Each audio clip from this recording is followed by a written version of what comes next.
Hey everybody, this is Nerdicane. I'm starting my first review of a comic book with something very near and dear to my heart. This is Robotech.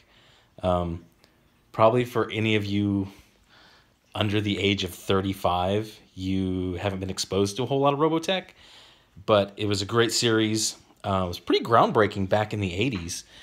I remember getting up at 6 a.m. to watch the cartoon, which for me, that's ridiculously early. I've never been a morning person, but I would get up to watch episodes of Robotech, which, okay, I'm going to date myself again, would come on a UHF channel at 6 a.m. in Florida, where I grew up. It was really groundbreaking because it was the first cartoon I'd ever seen where not just a character, but an important main character died. And I'm not going to spoil that for you, but I got the variant cover of the old toy, which is okay. I mean, I was really looking for the one with the Veritech fighter on it, but apparently that was a variant that was only for this one comic book store. I still haven't figured out what it is, but maybe I'll track it down on eBay or Amazon or something. But script is by Brian Wood. Art, well, I'll just let you read it. I don't want to butcher anybody's name. Even goes through the cast of characters, which is important for the new readers. Going along, it really just, it flows very much like the old cartoon, fills in a little bit of the gaps. Apparently Master Chief was on site when the SDF-1 crashed. And it's one of the things as former military, and I was former Air Force, that kind of struck me is Roy Fokker. It establishes that he is a pilot already, but he's dispatched boots on the ground, which if anybody was in the Air Force or in the military in general, you don't really see pilots, coming out of a helicopter being first boots on the ground in a situation. That's more for the Marines. Yeah, that was one of the things that struck me. But very much, the art's very good.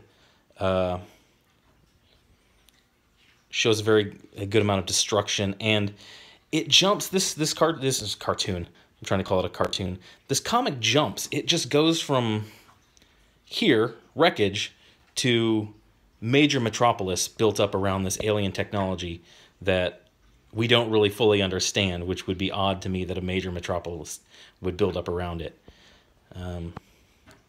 Here it introduced you to some of the command crew of the SDF-1, which they played a very, very minor role in the cartoon. And I guess here they're going to be fleshed out a little bit more. Intro, Rick Hunter. Look at these fighters. I don't think these are Veritechs. I think these are maybe a generation before. But look how gorgeous that is. That's really well drawn.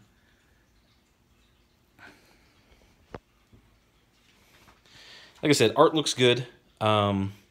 This is kind of a variation from the cartoon, which you can catch on Netflix. It's it's old, it's dated, it's old anime, but it's actually a good cartoon.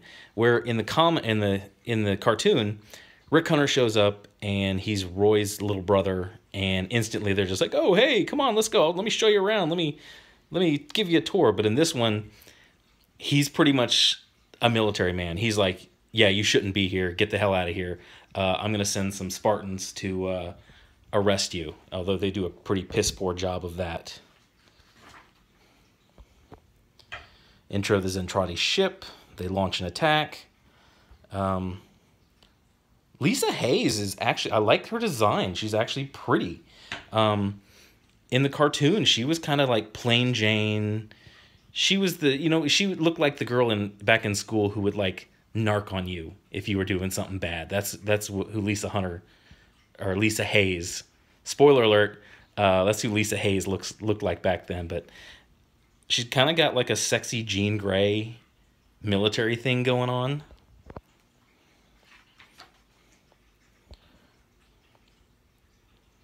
Zentradi pods have landed.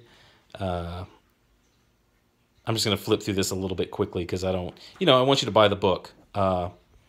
It's well put together. It's a well drawn book. It's the writing boosts and it jumps around a little bit, which is weird. Okay, here's the thing.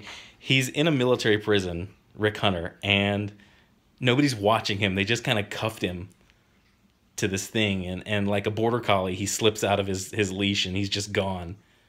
And this Spartan who's about to get demoted is like, uh-oh. So flash to the deck of the SDF-1. His fighter, first off, if he's arrested for landing on a military airstrip, that fighter would be gone. That thing would just be impounded. It would be in the back of a hangar somewhere. His butt would be in serious trouble. So if you ever think, oh, maybe I'll just fly over to an aircraft or an aircraft carrier or an Air Force base, yeah, don't do it. It's going to suck. It's not going to wind up fun like him. And here's the other funny thing as a former Air Force member. Rick Hunter is just like, oh, here's a plane with nobody in it. I'm just going to hop in it and away I go. You know, being in the Air Force, it takes a ground crew. It takes a maintenance crew to just get these things started and then down the runway. Here we go with the Zentradi pods. Another weird thing, you know, I'll just let them get away with it. If you see these blasts, they're coming out of what would be the air intake of like an F-14. It's sci-fi. It's suspension of disbelief. I'll let them get away with it, you know, because that's these fighters are based on an F-14, which at the time that Robotech came out were the big dog in the air. But I have to remind myself, okay, these aren't F-14s. These are Veritech fighters. They're different than an F-14, even though they look exactly like them.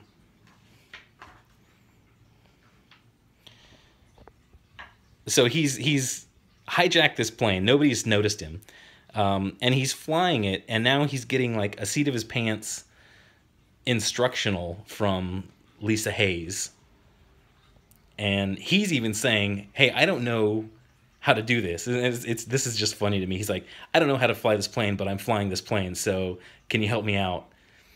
And his words even make it sound very difficult to fly.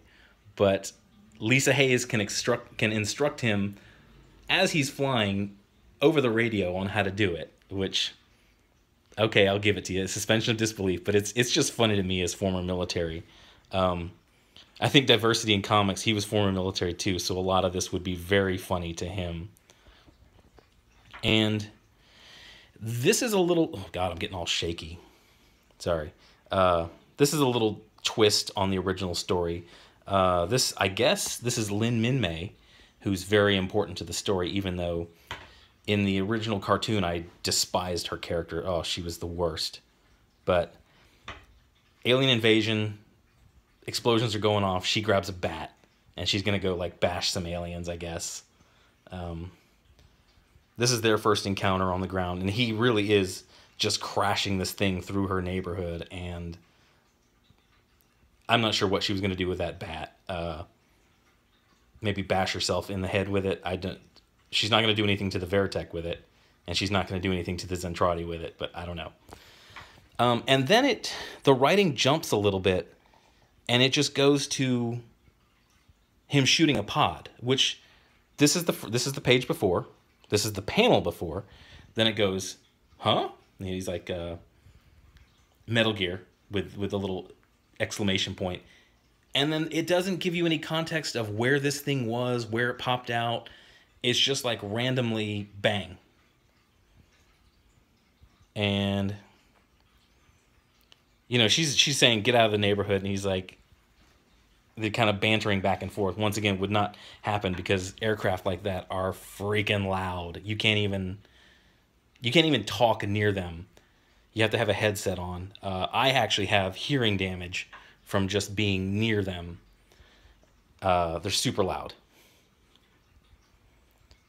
And then in this panel, he basically just like grabs her. Now, some of the art is really good, but there's parts of it that I just have a real problem with. Like, look at this panel. I'll steady my hand. The arm if you know the design of a Veritech fighter when it's in the Gerwalk mode, this arm wouldn't be able to reach this far. The arm actually comes out right here. It's attached to the plane here. But then if you look at how this panel is built, it would be like the shoulder is here. And I'll give it, I'm not going to nitpick too much, but this is Little hamming it up. Oh, you're the worst, Little. But at least you're cute and adorable. So if you would please give me back my comic.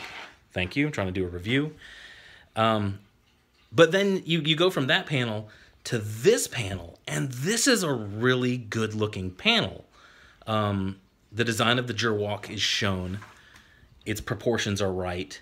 The arm is right. And I don't know how we got that from this. The artist definitely has a grasp on what a Veritech fighter is, what the design is, but little things. I'm not going to nitpick too much because A, I love Robotech, and B, everything else is done really well with this comic. Now this is the other thing. I call this the Zentradi clown car. This is Zentradi pod, and then you start seeing the pilot climbing out of it. And then when you look at the proportions of the pilot to the pod, I don't know how he did it. I don't know how he clown carred himself into that thing, because his legs aren't going into the pod legs, because if you see, it's got little chicken legs like that. So either he's a Russian contortionist, giant, alien, or, just something's not right there. But I'm not going to, like I said, I'm not going to nitpick. I'm a fan of this stuff. And this is where the issue ends, with just a face-off, a reveal that who these people are in these pods. They're enormous. I mean, if you see, look, he's actually taller than the Gerwalk. So it leaves a to be continued. So for all of you who've never seen or read anything about Robotech, this is a cliffhanger. But like I said, you can check it out on Netflix. It's a very interesting history, not just the story of Robotech and then Macross, but it's a really interesting story of the licensing and how it came to America and how it still kind of lives on. Very overlooked sci-fi story genre. There are a ton of variants to this book. Some of them are Midtown Comics. The one that I really love, I'll show it to you. It's right here. It says Warp 9 Comics. I don't know what that is. I don't know where that is. But I really think of all of them, I think that's the best one. They even stole a little Marvel idea and had a cosplay cover, which I saw in the comic shop. As former military, this salute just made me cringe. And I'm sure some of you guys who are also former military will look at this and just be like, oh my God, what is this woman doing? But I get it. She's a cosplayer. She's cute. She's not military. But yeah, I will be reviewing the rest of this series. Robotech #1. If you've never heard of Robotech, give it a shot. Give it a read. It's pretty well done. It's a lot of fun as a series. And if you know it, this is nostalgia for you. So this will be an interesting take on it. It'll be a little different from what you remember, as I've shown. But I should be reviewing a lot more comics soon. I'll be reading X-Men Blue. And another one that I found from Image Comics that I'm really starting to enjoy, I'll probably do review on that, which is The Old Guard. And yeah, tell me what you think in the comments. Please hit a like, or just tell me how much I suck, which is okay too, because it's the internet and I'm prepared for that type of talk. So this is Nerdicane and Little the Cat saying thank you for watching, and we'll see you in the next vid.